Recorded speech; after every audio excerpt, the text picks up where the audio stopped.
I never liked staying in the hostel. The creaking beds, the constant whispers, and the eerie silence when the lights went out always made me uneasy. But in my second term of boarding school, I learned that the real fear wasn't the dark, it was what happened in it.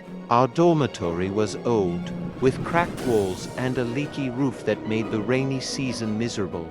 There were 20 of us in that room, packed like sardines on metal bunks. Each night brought its share of drama, fights over missing snacks, gossip about the teachers, and the occasional prank. But none of that compared to what happened with Ruth. Ruth was the quiet one, always keeping to herself. She was the kind of girl you'd forget was even in the room unless she spoke. But when she did, her voice had a sharpness that made you pay attention. One night, I woke up to the sound of muffled crying. It was from Ruth. She was curled up, her blanket pulled over her head. "Are you okay?" I whispered. She didn't answer, just shook her head. The next morning, she looked tired, with dark circles under her eyes. During breakfast, I asked her what happened, but she just shook her head again and said, "It's nothing." But it wasn't nothing. The next night, it happened again. This time, I stayed awake to see what was going on. Around midnight, when the dorm was completely silent, Ruth suddenly sat up in bed, staring at the door. I followed her gaze and froze. The door was slightly open. "Who's there?"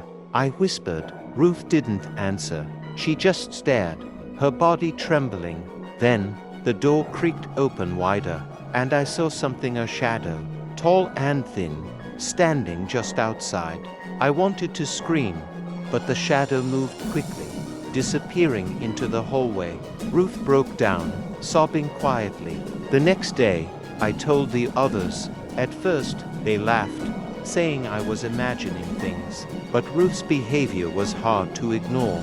She stopped eating, barely spoke, and always looked over her shoulder like someone was watching her. One of the older girls, Miriam, decided to stay up with us that night to see if we were telling the truth. We kept the lights on and pretended to sleep. At exactly midnight, the lights flickered and went out. We heard it then, the sound of footsteps, soft but steady, coming toward the dormitory. The door creaked open, and the shadow appeared again. This time, it stepped inside. It was taller than any of us, its body bent like a twisted tree. It didn't have a face, just darkness where its eyes should be. Miriam screamed, and the shadow vanished. The teachers didn't believe us when we told them. They said it was nonsense and that we should focus on our studies. But the older students told us the truth later. Years ago, a girl named Ada stayed in that dorm. She was bullied so badly that one night, she ran into the woods and never came back. They found her body days later. Some said her spirit never left, still wandering the school, looking for those who hurt her or anyone unlucky enough to see her.